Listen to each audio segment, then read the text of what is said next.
최근 한동훈 국민의힘 전 위원장의 딸의 허위 스펙 쌓기를 했다며 제기된 고소건이 모두 무혐의 처리가 되어서 시민단체는 물론 야당은 내로남불에 극치라며 경찰의 봐주기식 수사를 비난하며 특검을 해야 한다고 나섰습니다. 한동훈 국민의힘 전 비상대책위원장의 딸이 고등학생 때 썼다는 국가 부채가 중요한가라는 논문입니다. 논문 데이터베이스에 등록됐는데 문서 정보의 지은이가 벤슨이라는 케냐의 대필 작가로 되어 있다는 의혹이 있습니다. 논문 대필 의혹은 과거 한동훈 당시 법무장관 후보자 인사청문회 쟁점이 되기도 했었는데요. 온라인 튜터로부터 도움은 받은 적은 있는데 벤슨이라는 사람과 어떤 접촉을 하거나 도움을 받은 적은 없다고 답변했습니다. 또 다른 논란 중에 하나가 한동훈 국민의힘 전 위원장의 딸이 중학생 때 만들었다는 애플리케이션도 있습니다. 해당 앱은 시청각 장애인과 봉사자를 연결해주는 앱으로 공동 제작한 것으로 나와 있는데 이 중 한 명이 한동훈 전 위원장 딸이었으며 나머지 2명은 한양과 이종 사총지간의 친인척이었습니다. 이 앱은 미국 공모전에 출품됐는데 소스 코드를 전문 개발자가 돈을 받고 도움을 준 것으로 드러난 겁니다. 개발자는 신원을 알 수 없는 중년의 여성이 온라인을 통해 대화로 의뢰했고 동생이 변호사이며 서울시의 장애우 앱을 참고해서 만들어달라는 주문을 받았다고 했습니다. 그러면서 학생들과 개발에 대해 직접 소통한 적은 없다고 개발자는 말했습니다. 그런데 한동훈 전 위원장 측은 당시 딸이 아이디어와 홍보에 참여했고 제작에 관여하지 않았다고 해명했습니다. 또 다른 의혹이 있는데요. 전기전자공학자협회 온라인 컨퍼런스에 낸 논문입니다. 머신러닝 접근 방식을 사용한 우울증 비율의 수행 분석이라는 제목으로 방글라데시의 한 대학에 속한 한 연구자와 함께 썼다고 나와 있습니다. 연구원이자 프리랜서 사업가라는 공저자 마리아 슐타나 케야 프로필에 남겨진 온라인 링크를 클릭하면 전문 프리랜서를 이어주는 미국 홈페이지로 연결되는데 논문을 대필해주겠다는 브로커들을 어렵지 않게 찾아볼 수 있습니다. 위에서 봤던 여러 의혹에 대해서 시민단체는 이른바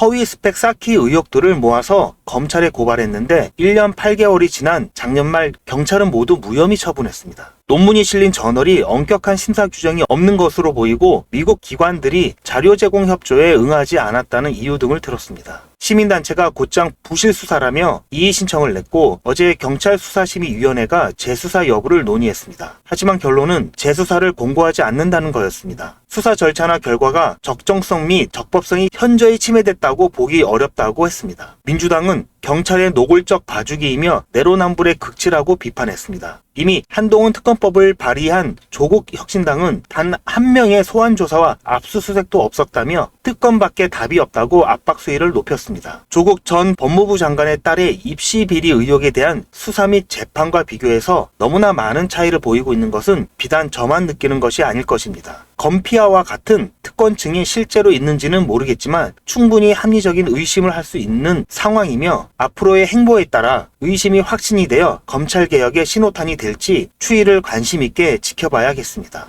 자, 여러분들은 지금까지 이런 뉴스를 보면서 어떤 생각이 드셨나요? 이런 질문을 드리면 무슨 생각? 이렇게 대답하실 분들이 많으신데요. 앞으로는 그러시면 안 됩니다. 부자와 그렇지 않은 사람들의 차이가 바로 여기에 있습니다. 제가 항상 여러분들께 뉴스만 평소에 잘 챙겨보셔도 돈이 된다, 돈을 벌 수 있다라고 말씀을 드렸는데요. 아직도 그냥 뉴스만 보고 마는지 아니면 이 뉴스를 어떻게 이용할 수 있을지 이 부분을 고민하고 계시는지 되물어보고 싶습니다. 그 이유가 뭐냐면 제가 지난 3월 초에 여러분들께 뭐라고 말씀드렸죠? 지금은 AI 산업에 관심을 가져야 한다. 뉴스만 보고 그냥 넘기지 마시고 투자 쪽으로 생각을 한번 해보셔야 한다라고 말씀을 드렸습니다. 그리고 나서 이런 썸네일 뉴스를 통해서 많이 보셨을 텐데요. 이런 AI 산업이 이슈가 됐을 때 부자들은 어떻게 생각한다? AI 관련주는 뭐가 있는지, 어떤 종목이 가장 좋은지, 어디에 투자해야 돈이 몰리는지를 자연스럽게 생각한다. 제가 말씀을 드렸죠. 그 이유가 뭐냐면 부자들이 봤을 때 이슈가 곧 돈으로 이어지고 이 이슈가 나에게 돈을 벌어준다는 경험적 확신이 있기 때문에 부자들은 항상 이런 사회적 이슈를 관심 있게 챙겨본다. 이렇게 제가 말씀을 드렸는데요. 이번에도 마찬가지입니다. 제가 이번에 시청자분들과 함께하는 주식으로 수익 내기 이벤트를 진행했었는데요. 당연히 100% 무료로 진행을 했고, 자, 여기에 보시면 아시겠지만 제가 지난번에도 저한테 AI라고 문자 남겨주신 모든 시청자분들께 이렇게 AI 관련주 중에 가장 급등 확률이 높은 딱 한 가지 종목 유일 로보틱스를 여러분들께 추천해 드렸어요. 그러면서 여기에 나와 있는 대로 정확히 얼마에 매수해야 하는지, 그리고 수익률이 어느 정도 나왔을 때 팔아야 하는지, 손절은 언제 해야 하는지, 추천 이유들, 이런 부분들까지 여러분들께 정확히 알려드렸는데, 자, 지금 실제로 어떻게 되었다? 오른쪽을 보시면 보시면 아시겠지만 문자로 소개해드리고 나서 실제로 한 달도 지나지 않아서 이렇게 주가가 50% 이상 급등이 나왔는데요. 그래서 당시에도 굉장히 많은 분들이 제가 드린 종목으로 수익을 내실 수가 있었을 텐데 다시 한번 축하드린다고 말씀을 드리겠고, 자, 이번에도 마찬가지입니다. 앞으로 이슈가 될 수밖에 없는 게 여름 무더위이기 때문에 우리가 어떻게 생각해 볼 수 있다? 여름 무더위가 계속되면 피해가 커지고 냉방에 필요한 물자나 관련 물품들이 반드시 필요할 수밖에 없다. 그럼 그 중에서도 무더위로 인해 가장 큰 수혜가 예상되는 한 곳이 크게 부각받을 수밖에 없다. 당연히 우리가 이쪽으로 생각을 해봐야 된다는 겁니다. 자, 그렇기 때문에 제가 이번에도 뭘 보내드린다? 지난번과 똑같이 무더위라고 저에게 문자를 보내주시면 제가 여름 무더위 관련주 중에 앞으로 대장주 역할을 하면서 주가가 가장 급등할 한 종목을 구독자분들에게 문자로 종목명과 사고 파는 시점 모두 알려드릴 거예요. 그래서 여러분들이 주식으로 돈 버는 연습을 한번 해보시라. 그리고 부자 되는 습관을 들이시라. 그래서 지금 이 영상을 보시는 시청자분들 중에 나도 이번 종목이 좀 궁금하다 하시는 분들은 누구나 상관없이, 그리고 어느 시간대나 상관없이 부담 갖지 마시라고 이렇게 상단에 제 번호를 항상 남겨놓고 있습니다. 제 번호는 010-7977-5498번으로 저에게 이런 식으로 지난번처럼 무더위라고 문자를 보내주시면 제가 이번에도 똑같이 무료 추천 급등주 문자를 보내드리겠습니다. 이해되셨죠? 그래서 제 번호 010-7977-5498 이 번호로 무더위라고 문자 보내주시면 여러분들이 직접 이슈를 통해서 돈 버는 연습을 해보실 수가 있는 것이고, 제가 돈을 받는 것도 아니고 투자를 대신해 드리는 것도 아니니까 부담 없이 신청해 주시면 되는 겁니다. 제가 이 영상을 올려드리는 이유는 보시다시피 이 채널이 시작한 지 얼마 안 된 채널이고요. 제가 주식 전업 투자하면서 일 안 하고도 먹고 살 수 있을 정도로 돈을 벌다 보니 이제는 하고 싶은 것을 하면서 살아야겠다라는 생각이 들면서 유튜브를 시작했어요. 그런데 할 수 있는 게 주식밖에 없어서 이걸로 컨텐츠를 잡고 제 채널을 키우려고 합니다. 그래서 저는 다른 것은 바라지 않습니다. 여러분들께서 수익이 나시면 다른 건 몰라도 제 채널에 구독, 좋아요 한 번씩만 눌러주시기 바랍니다. 감사합니다.